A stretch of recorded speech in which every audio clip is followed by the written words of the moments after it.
Good day. I'm your tutor, Mrs. Richter. Today, I'm going to tell you more about your subject, Children's Literature and Reading Support. Subject code, Djp-Clr11.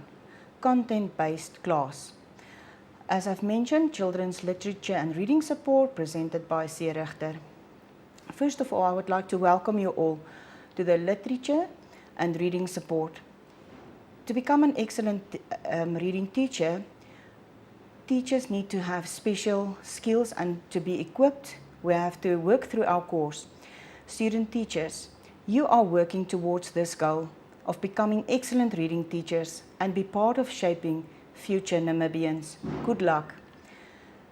The time required and planning. This module consists of 4 units. It will take about 80 hours for learning and carries 8 credits. Be committed and plan ahead. Enjoy your studies and be proud of yourself. Each unit consists of a table of content and introduction to give you an overview of your units. You are strongly advised to ensure that you complete all the learning activities on your own and then use the provided answers to mark your answers. Overview of Unit 1. It consists of selected theories of reading processes, learning outcomes, and your learning activities that you need to do. In this unit, we shall examine what the process of reading entails, explain how learning to read is a complex developmental process, and discuss some theories also. Afterwards, in addition, we shall look at the correlation between language acquisition and the reading, the factors that can influence it, and a discussion on ways to create reading culture in primary schools. Describing the reading process. The reading process it's very complex, so it is versatile and a multifaceted process involving word recognition, comprehension, fluency, and motivation. Reading is actually making meaning from a print script. It requires that we identify words in print. In other words, this process is called the word recognition. Construct an understanding from it is your comprehension process, and your fluency process is to coordinate identified words and making meaning so that reading can accurately and automatically can become your reading part. Remember, these 3 processes are complex and they are weaved together. How to develop these 3 processes then, we need to know. Word recognition, comprehension, and fluency. Children need to learn how to break apart and manipulate the sounds. For instance, k, a, t, to sound it out. That is word or letter recognition.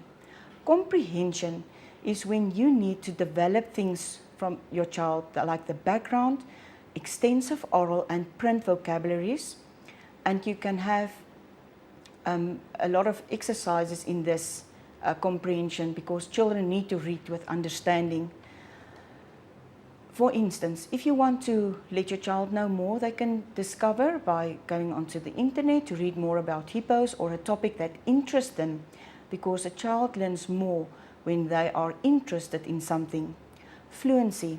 Children need to develop a high level of accuracy in word recognition.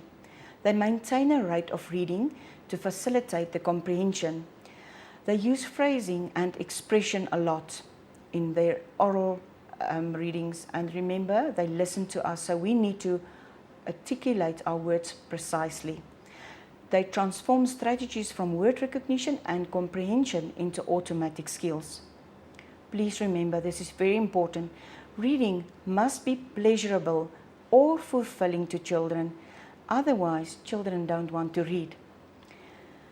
The reading process as a complex developmental process. This is very important for us to know why it's complex. I assume it will be in your assignments as well. Reading is a complex and a purposeful process which includes social, cultural, cognitive, and linguistic processes in which the reader uses their knowledge of spoken and written language to construct meaning from text. Readers can comprehend text with familiar languages or even topics. But remember, they are less familiar with items or topics they don't know or languages that are unknown to them. Construction of interpretations of text and types of text are influenced by a reader's experience. Readers read for different reasons or purposes. It can be informative, it can be just for pleasure reading, or just if they are study-based, they need to find certain information or criteria, strategies and things like that. At the same time, the interpretations which readers construct with text, as well as all the types of text they read, are influenced by our life experiences. The socio-cultural, cognitive and linguistic system readers use to make sense of print and are largely intuitive. For example, few are aware that they use their life experiences to interpret text, and as life experiences differ from reader to reader and from community to community, so to do interpretations of a given text. Remember, readers read for different purposes. Sometimes they read for pleasure and other times they read for information. But they may skim or just read carefully depending on why they are reading. Throughout this process, readers monitor the meaning they are constructing. When the text does not meet their purposes, they may switch to another text. Readers expect what they are reading to make sense. They use a repertoire of strategies such as rethinking, rereading, or reading to clarify ideas, to make an understanding of what they've read in order to accomplish their purpose of reading. Theories and models of reading processes. I'm just going to discuss these and make a short summary so that you can have a clear indication what is the difference between these three reading processes. We've got the traditional view, the bottom-up as we call it, the cognitive view, top-down bottom, and then the metacognitive view, interactive reading model. The short summary of the three basic models.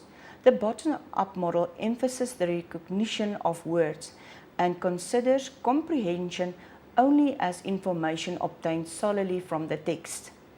But the top-down model relates to an extension of the language acquisition process and views the process of reading as predictions confirmed by inspecting the text, and comprehension is only obtained by reorganizing the meaning given to the reading.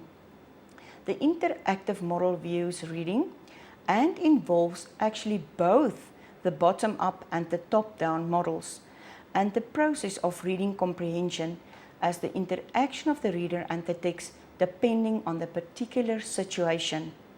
Despite the context in which reading takes place, the nature of the reading process changes as children mature. Remember that some process may vary amongst each individual and also according to their purpose. During the early stages of reading, the identification of words demand greater concentration, and as readers progress, they will be able to use this ability to interpret written language for different purposes. In order to attain this level of competence, readers must use appropriate strategies before, during, and after reading, and then apply the new content, or integrate the information with prior knowledge and engaging in metacognitive or self-monitoring procedures. How does the brain then process these words? The brain is geared towards acquiring language. Beginning readers use one section of the brain to link the phonetic sound to the appropriate letter, and the second section turn it into words. It is a time-consuming process. Some learners struggle and read very slow. A third section then begins to take over and to help build a permanent registry of familiar words to be recognized on sight. Then reading becomes effortless and easy. Here is a brain picture that I just want to show you, where you have the noun association, the little green part there, and the sound is here in front, where it's only a small part This is where you hear it, and the noun section is where you are forming it. Decoding. Let's look at decoding. Decoding is a child's ability to recognize and process written information. To become an expert decoder, a child needs to learn to decipher words and how to identify irregular words correctly. Decoding texts are only recognized then. Researchers have found that a child's ability to decode words in grade 1 will actually be the same as in grade 4 and will be a good predictor so that you can see how their comprehension skills will be in grade 4. Language acquisition and reading. All children learn the rules of their language through use, continuously without formal instruction. One can say the source of learning must be genetic. The environment itself is a significant factor. You listen to how your parents or your peers or your family and friends, how they talk, and then you use that language. Children interact socially using gestures to convey meaning. Children learn and are able to converse and speak easily rather with their same peers than an adult with the similar dialect by the time they start school. The cognitive elements of reading. Reading is mostly to oneself, silent and motionless, but with a great deal of activities happening inside the reader's brain. Symbols are converted to meaning messages. Decoding and comprehending the text to a message. Cognitive elements that support language comprehension, background knowledge, linguistic knowledge, phonology, syntaxes, semantics, all these are part of the cognitive elements that support the language comprehension. Factors that influence learning to read. Reading skills serve as the major foundation skill of all learning. Visibility. You must be able to see the differences, the difference in letters and formations. Classified as a poor or a good reader is not a good thing. That is a factor that can embarrass your child and discourage him to read. Decreased self-esteem and discouragement to read is when they have a low self-esteem. A child who cannot comprehend well seems unable to activate his relative background knowledge when he is reading. Children depend on life experiences to develop a schemata or script. We will look into the word schemata later. Linguistic knowledge to be able to hear or distinguish and categorize sounds in speech, the phonology. Syntax, semantics, and morphology of the language. We look at the word now, schema or schemata, that you just know the difference. Schema is a cognitive concept, or you can call it a framework, that helps organize and interpret information. The plural of schema is schemata, so don't get confused. Different approaches to reading. A child who is struggling with reading will not improve with time. They need direct and quick intervention. That is when we do the learning support or the extra support to help and assist the child. The importance of connecting the child's spoken language to the text is paramount, but it's frequently overlooked when assessing the reading instruction needs of a child. This is a concern that every reading teacher of every child should be aware of. Now we are going to look at different approaches. Decoding. Decoding is an important element underlying reading comprehension, which generically refers to the child's ability to recognize and process written information. The problem of learning to read is made up of two equal important components: the language and comprehension and the decoding. Even among children who have adequate language comprehension skills, there are those who have difficulty in reading because they have only mastered one component, like the language comprehension, and not the decoding. The cipher approach. Cipher knowledge basically refers to the underlying knowledge that allow children to read and pronounce regular words correctly. Now let's look at the term cipher knowledge. Cipher knowledge may not be a familiar term to you, but it is technically precise term that we can use. And if teachers are to become experts, they should become familiar with the correct terminology. The technical precise term cipher knowledge is used here to distinguish it from decoding. Again, if you want to become an expert, use the correct terminology also in your assignments and in the exams. They should understand how a cipher differs from a code. Early in the development of cipher knowledge, children learn that certain letter combinations are valid and others are invalid. Lexical knowledge approach. Lexical knowledge simply refers to the knowledge that enables a child to correctly recognize and pronounce familiar irregular words. Some linguistics have attempted to formally identify a set of rules for you to capture English spelling sound relationships, but these attempts have always been somewhat unsatisfactory as there are always many exceptions to any rule. The pronunciation of these irregular words are not consistent with other words that are spelled similarly, like colonel. Really should not sound like colonel, but colonel. And tongue ought to be spelled T-U-N-G, tongue, but it's not like that. Unfortunately, in order to become proficient readers of English, children must be able to fluently and correctly identify both the regular and irregular words. Lexical knowledge develops through a reader's life.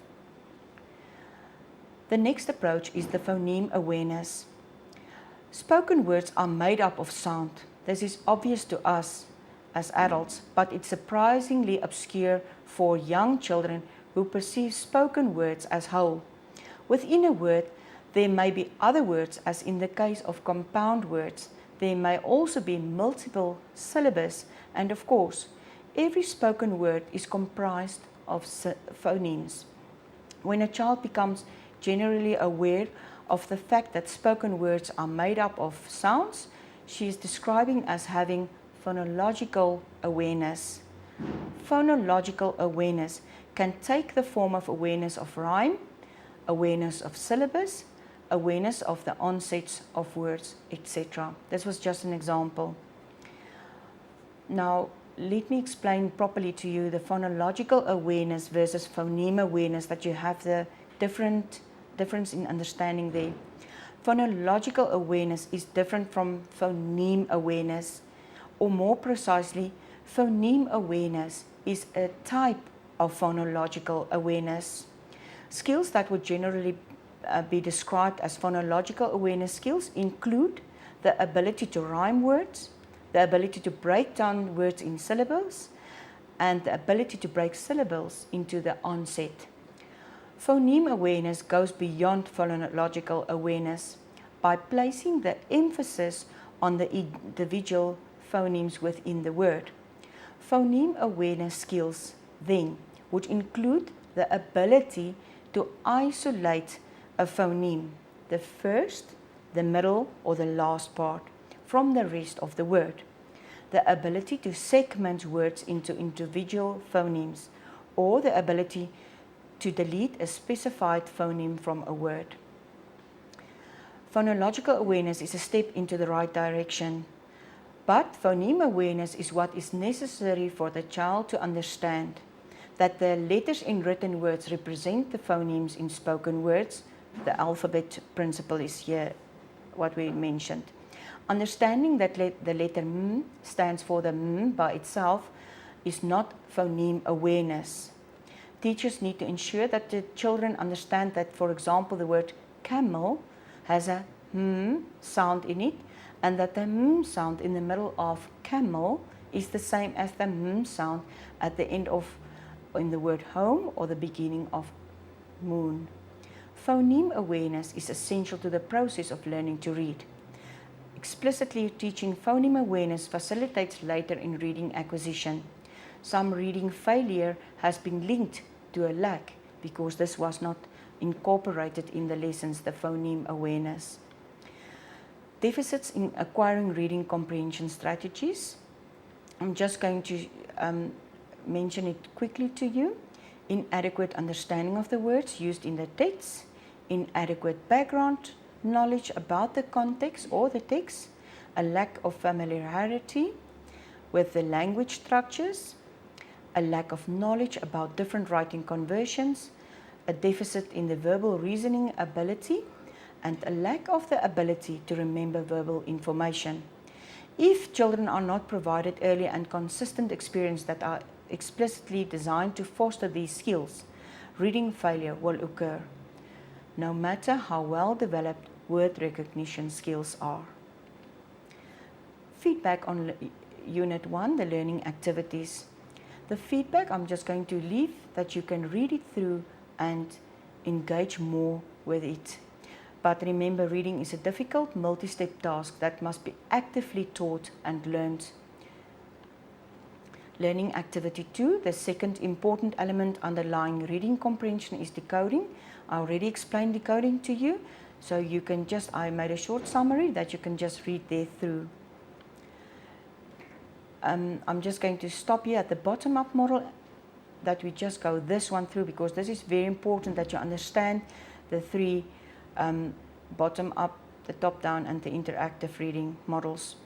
The bottom-up model emphasizes the recognition of words and considers comprehension as information obtained solely from the text. The top-down model relates to an extension of the language acquisition process and views the process of reading as predictions confirmed by inspecting the text, and comprehension is obtained by reorganizing the meaning given to the reading. The interactive model views reading as involving both the bottom-up and the top-down models, and the process of the reading comprehension as the interaction of the reader and the text, depending on the particular situation. So I think here we have a clear distinction between the three, that you understand that. Then the next, suggest various ways of creating a reading culture in your school. Remember, when you answer this question, please do not only refer to your classroom, bring in the school environment in its whole. You can use the school corridors, signposts to the library. You can use your library here, a lot of things for excursions, for quizzes, but just bring in the library the whole time with this question. Information about new books, quotes about reading, and then we look into the classroom. In the classroom, you can every day read aloud, making time for your readers, children to read. Let them make their own readers even in class, having plenty of great books on display, sharing your own reading experiences, and read a lot to your children. And in the school, on the corridors, you can have little words there so that we can start to help children to read wherever they go. Unit 2. Quickly an overview of Unit 2. The importance of reading and literature and reading development. The learning outcomes is very important that we know what we are awaiting in this unit. The learning activities and the feedback. Very important here. Describe the psychological needs satisfied by literature in the pre-primary phase. Explain how to motivate your learners to read. Describe types of reading and their purposes. Then explain the criteria for evaluating a suitable pre-primary literature book, and discuss the role of literature in developing learners' moral values. Very important here also is to know what is mastery motivation in this unit, and the skimming and scanning are two the specific reading techniques that we need to know. Let's look at it. First of all, explain how reading becomes a pertinent personal experience for children. First, children will point at the various objects that interest them in a picture. Later, they will point at the objects and even name them. After some time, children will be able to point, name, and even tell their own story about that, bringing their own elements. Finally, they're succeeding in pointing, talking about the picture, describing it at the end of the book, and maybe read what is correlating to that picture. At last, they point at the element, not only at an isolated picture, but at all set of images and then they can describe what's happening in the story in a narrative language, the entire story, and retell the story. The role of literature in developing a child's moral values. I'm just going to explain there the 7 levels of development or the stages. The stage 0, this stage, the child does not understand that should or has to are distinct from I want or I can do. Stage 1, in essence, the individual at this stage conforms to some external determined standards of obligation to avoid punishment. Stage 2, in essence, an individual at stage 2 believes that he or she is responsible for their own welfare and that the next person is responsible for their own. Stage 3, the individual at stage 3 feels obligated to be just a good person. Stage 4, duty, obligation, responsibility are linked to maintaining the social order, respecting authority and abiding by the laws or the society. Stage 5, the individual who at stage 5 feels an obligation to personal values as well as societally determined and stick by rules, and he obeys the laws. Stage 6, the moral judgment concerning obligation are based on a universal moral right. Now, educators who work with children are becoming increasingly aware that values cannot be legislated from external sources. Meaningful decisions can be made only by the child. It is logical, therefore, to help children to develop a means of making constructive and beneficial moral decisions. Therefore, we have these levels that you understand the difference.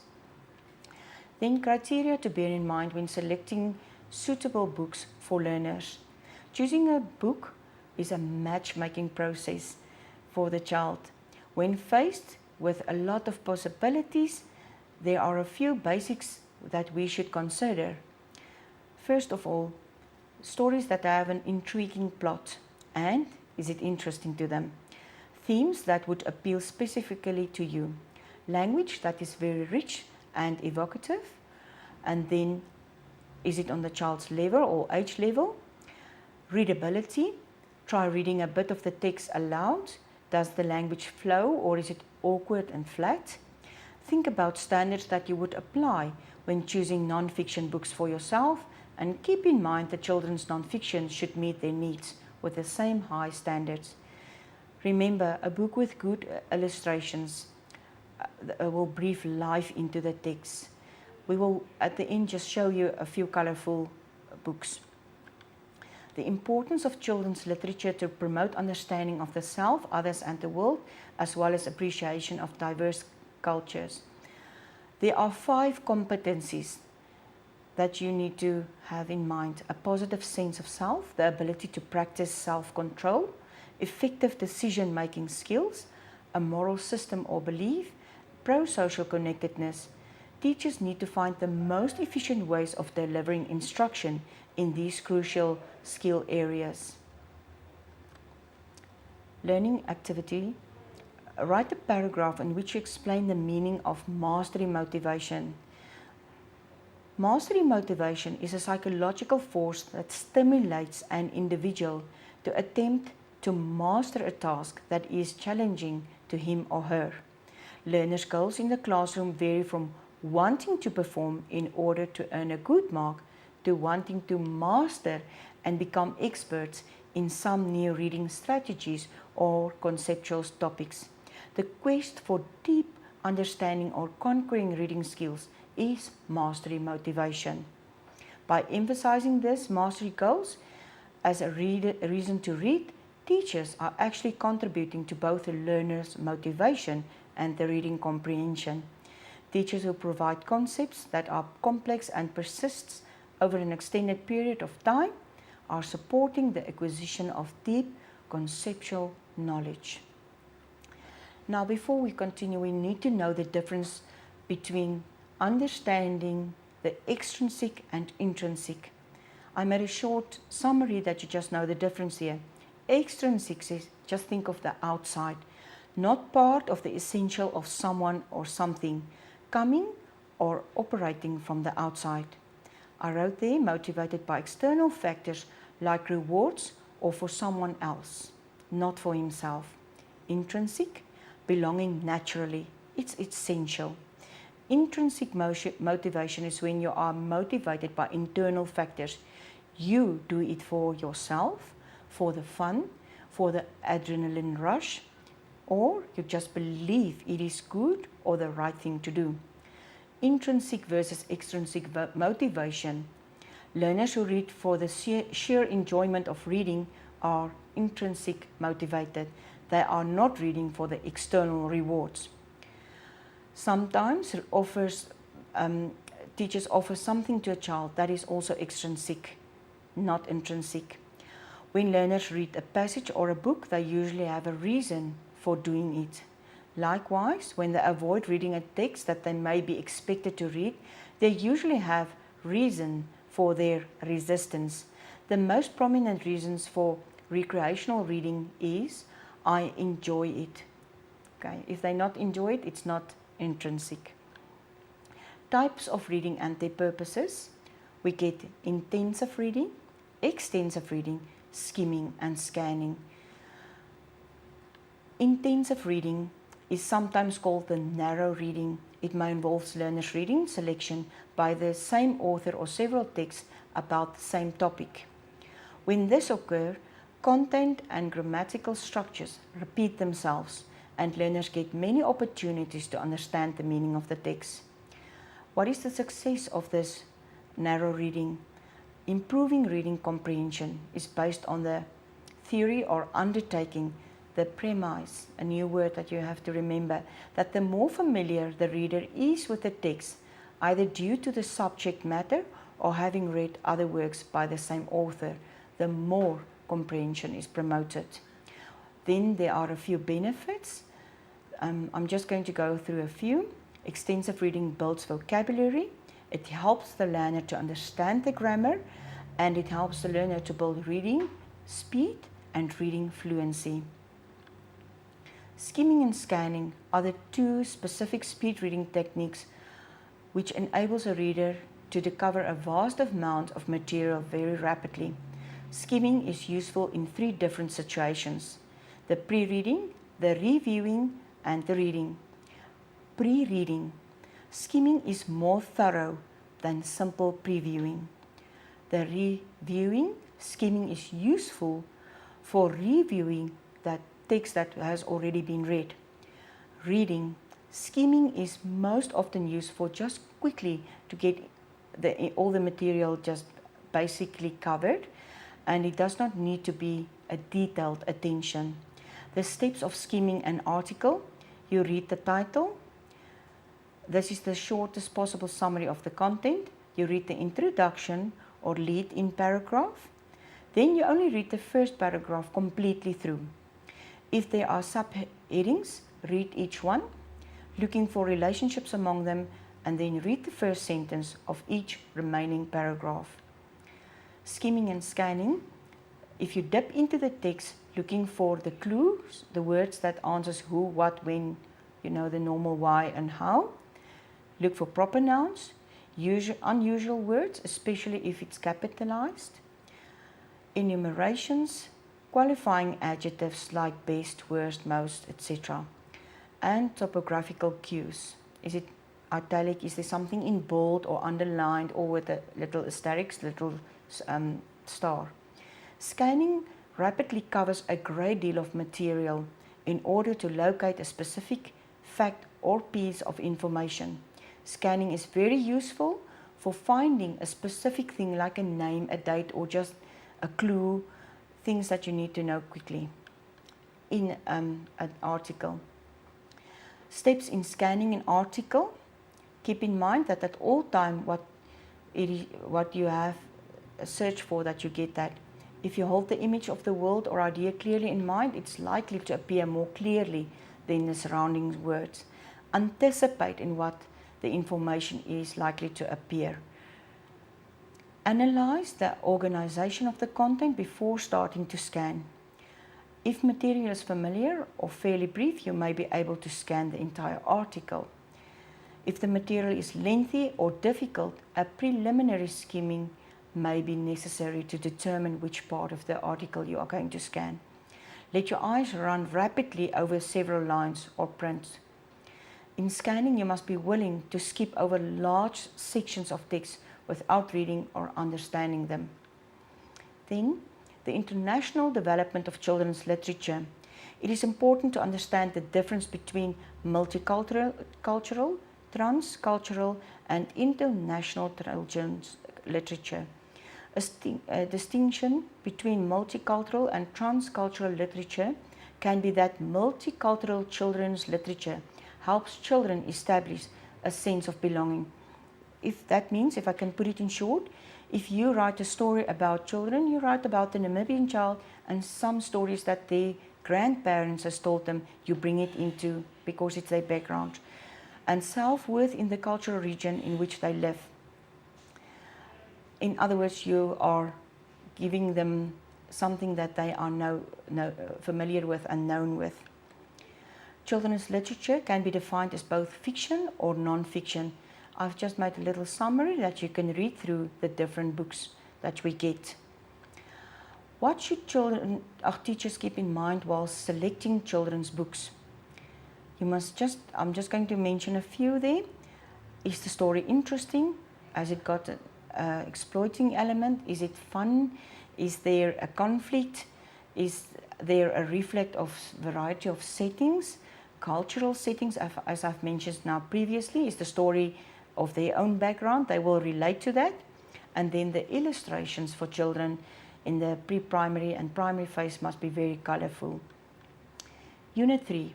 The overview of Unit 3 is the learning outcomes, the learning activities, and the feedback. I just again made a short summary there that you can have it all together.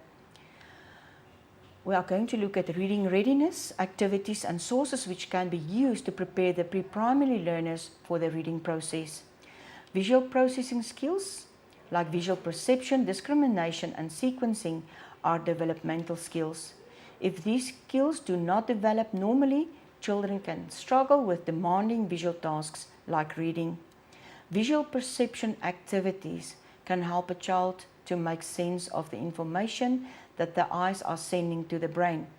These activities are intended to encourage children's normal visual perceptual development. Visual perception activities, this is also referring to the cases. If a child has learning or reading problems, you can even bring in these activities, especially with the visual perceptions. Recommended activities to improve visual perception, you can use shapes for children to encourage them to copy it accurately in a sequence form. For instance, if you have a circle, a triangle, a rectangle, they must keep circle, triangle, rectangle the same as you have done it. You can use puzzles and matchings, show the children a shape and then ask them to identify the one and match it from the group of choices. Maybe you've got it on a worksheet or on the floor, on the carpet where you have displayed it. Here's another exercise of visual perception to find the shape. You can show that one card, you can cut it loose in 2 or 4 blocks, then they must find that similar block on the whole worksheet and match it as if it's a puzzle. Visual discrimination activities. Visual discrimination helps a child to see subtle differences between objects or pictures and to see if something matches up. This visual perception skill can be described as paying attention to detail. Activities like play. What's the difference in this picture? What is in this picture that is not in that picture? The pictures are the same, but you left out, maybe it's a picture of a clown, you left out the nose and one ear, and then they must be able to recognize that. Nesting and stacking toys promote pattern recognition. Visual memory. Visual memory reflects to the child's ability to store visual details of what has been seen in the short-term memory.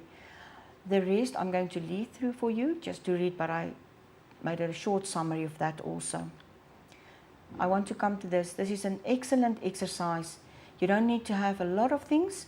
You take a tray or just a book, put some small objects on it, cover it with a brown paper or with a cloth. The child must be able to recognize in that order. Was it a frog, a dice, a pencil, a little car? And that is also helping him to memorize. Visual memory activities. You show the learners a shape, a letter or a word for a few seconds, as I've mentioned with the previous pictures. Then you take it away, or you can cover it as I've mentioned. Show the children a picture for a while, then take it away. Then they must describe and remember what was on that picture. There was maybe a cow and a tree, a dam, a horse, and then unfamiliar thing that you maybe added to it. Maybe something new, like a 4x4 bakkie that they can remember. Then play concentration games. Visual memory. Compensatory strategies with visual memory. You make verbal descriptions of the letters, and then you show them that the "n" has got 2 humps and the "n" has got 1 hump. Place a memory strip on the learner's notebook or desk, or another area where he has difficulty in recalling something that they remember. Okay, I have to go back to that and practice that the whole time. See, sequential memory, the ability to remember a series of forms and find it among other series of forms. Remember, if this skill is underdeveloped, this can cause problems with the ability to sequence letters or numbers, to remember the alphabet in sequence. He won't be able to copy from one place to another, even from the board on his book or his worksheet. It also will help not with the spelling, and then retrieving words with reversals will be out of order. Visual spatial relations. This is the ability to determine that one form or part of a form is turned into a different direction than the others. If this skill is underdeveloped, it can cause, again, planning actions in relations to objects around him, spatial concepts. He won't be able to know his left from his right, or the position. If you take a page and you ask him, please put your finger in the middle of the page or in the left top side corner, he won't be able to do that either. Visual spatial relations. There's a few activities that you can do and the compensatory strategies that you can go through. Figure ground. Please remember, visual figure ground refers to the ability to locate and identify shapes and objects embedded in a busy visual environment, or the ability to attend to one activity without being distracted by other surrounding stimuli. For example, a child writes in the class. Now his friends are making a noise or talking the whole time. They must be able to work. And then if he's got a paper with a lot of things on, he must be able to concentrate only on a certain section that you as teachers showed him to do. If this skill is underdeveloped, the learner may have difficulty with attending to a word or only a printed passage or page. Then filtering out visual distractions such as colorful bulletin boards or movement in the room in order to attend to the task. As I've mentioned, the friends are busy or the peers, he must be able to concentrate. Then figure ground activities that you can do, I have included that also for you. Even compensatory strategies, that will help a lot with your cases if you are having that in your assignments. Some reading materials which is applicable to teaching the 9 themes of the pre-primary phase. It's normally about the topics myself, my body, my family, my home, school, community, animals, water and plants. Then mother tongue indigenous reading material. Through storybooks, children are able to equip themselves with necessary social skills to form relationships and understand emotions better. By relating it, if you take your own storybook and you just put in your class, use your own children's names, they love it. Then they feel, wow, I'm part of the story, and they are actually involved. And this will make it easier for them to read because they are the main characters now. The importance of multi-model text in teaching reading. First of all, I just would like to explain multi-model. It's when you use pictures, digital, any thing that is not book-bounded, that is extra.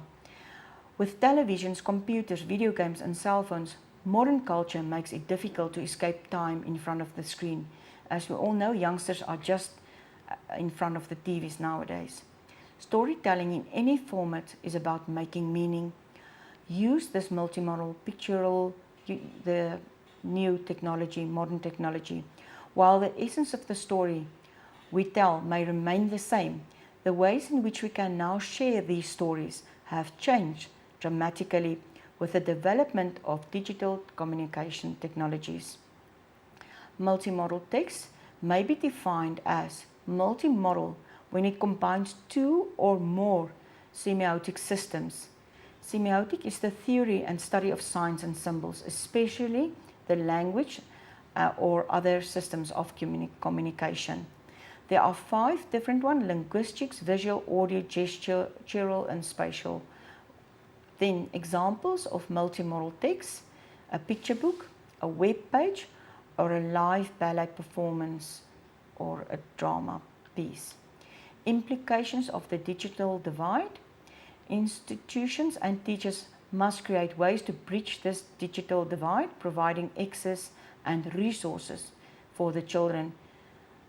Then more specifically for learners and teachers, we need to provide adequate, safe and supported work time. We must call on our institutions to provide the necessary support. You know that the children some don't have maybe internet at home, but they must at schools have those opportunities to see these modern technology things. Then 6 areas of professional learning of particular value of integrating multimodal text into your classroom. I made a short summary for you there too. Discussing and demonstrating reading skills to be applied when reading to pre-primary learners. Remember, there's only one important aspect here. Always read aloud. Make it fun. You can reread that book rather than just retell. They enjoy it, and every time they hear that language, they hear the new vocabulary. Reading aloud to children has been referred to as the single most important activity for building the knowledge required for successful reading and being successful in reading one day. The best time to start to read is from babies and as young as 6 weeks old. By the age of 2 or 3, children begin to develop an awareness of printed letters, and then if they see adults around them reading, using printed words for many purposes, they will also read. The following are some helpful hints that will help you make the most of your reading aloud time. Remember, plan enough time for each session. Choose stories or text that responds to children's interests and experiences. Colorful front pages, nice pictures, big print script. Preview the book before you read it with the group. Please don't read if you haven't read it before. And then anticipate questions and reactions. Introduce your book then to your group and read then with expression. Enjoy what you do. Choose books that pre-primary learners like. There are also summaries that you can read through. Here are more suggestions for reading aloud to children. Make reading books enjoyable. Read to children frequently. Help children to learn as you read. Show them some words maybe. Ask children questions as you read. That will also help with their comprehension. Reading aloud to pre-primary learners can help them to associate reading with warm, pleasant feelings, pay attention to language, build their vocabularies, and talk about the characters. Even they can relate to some characters. Types of book for reading aloud. There are numerous books. The alphabet books, counting books, concept books, nursery rhyme books, repetitions, story books, traditional literature. Always incorporate that in your class. Wordless picture books. There are even other ideas that we can give you, some reading games and creative reading exercises that can make reading fun. There are many different types of activities that you can plan.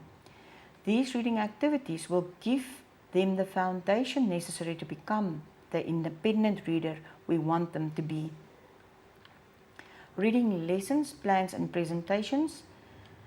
Reading lessons must be planned thoroughly. Please, it must not just be, I'm now ready for this reading lesson. No, plan ahead.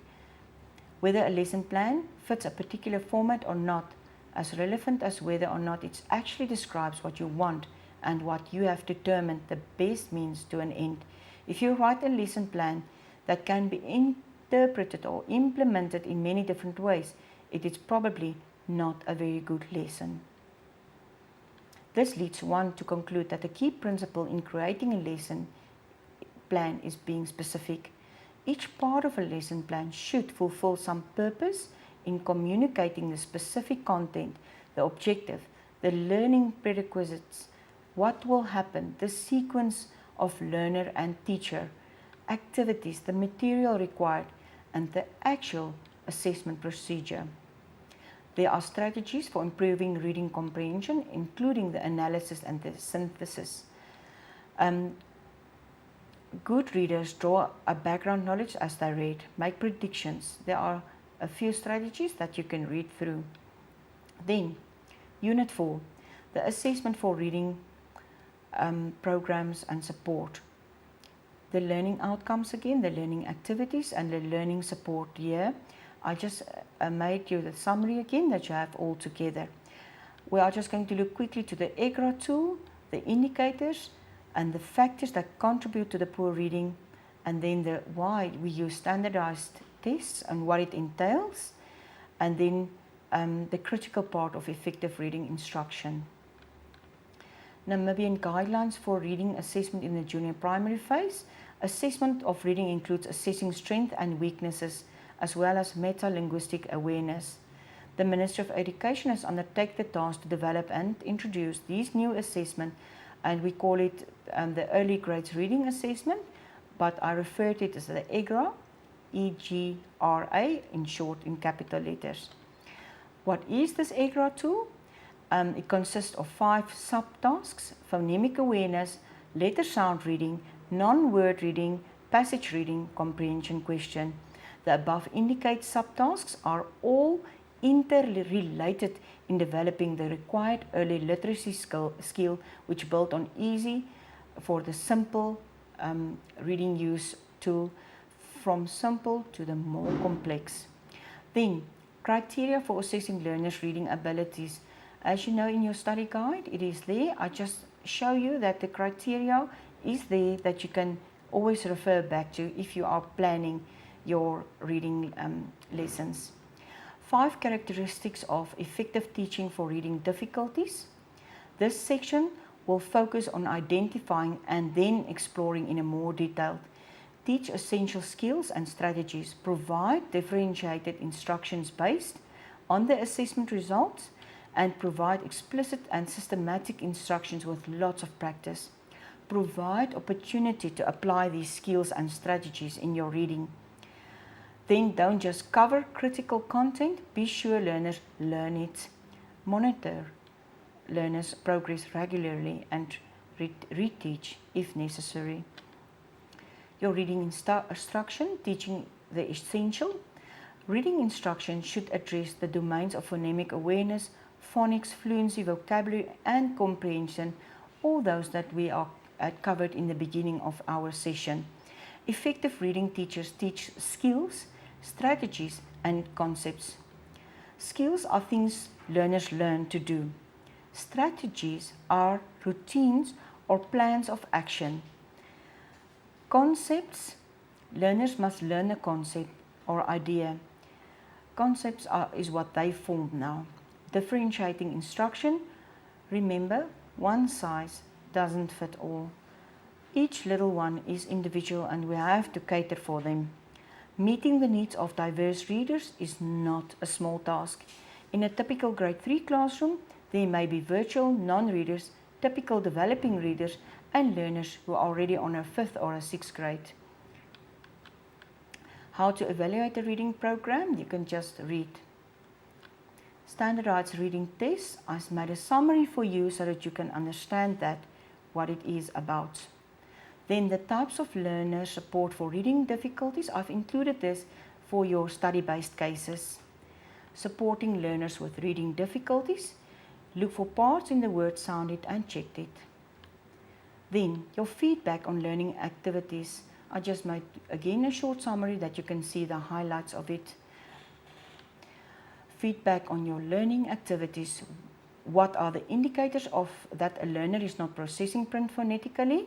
Refer to some factors which contribute to the poor reading ability of the average African child. Please read through that carefully. Then explain why the use of standardized reading tests for schools-based assessment are used. Why is it problematic?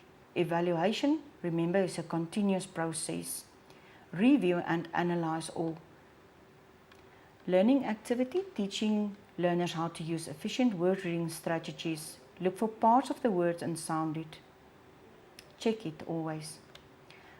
Reading, please remember, is one of the most effective means by which one can become acquainted with the past and understand the present.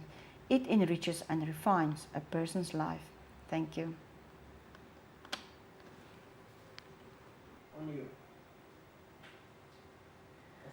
Now I just want to show you, this is the colorful books as I've referred in the beginning. Circus Big Top, very colorful illustrations as you can see. I'm just going to open one page. This is a typical book that can lift up. As you can see, again, very colorful and with the nice big script, print script. Okay. This is the type of books that we are having for the pre-primary and the lower primary. So if you need to look at the book, look at colorful books, illustrations everywhere. Thank you.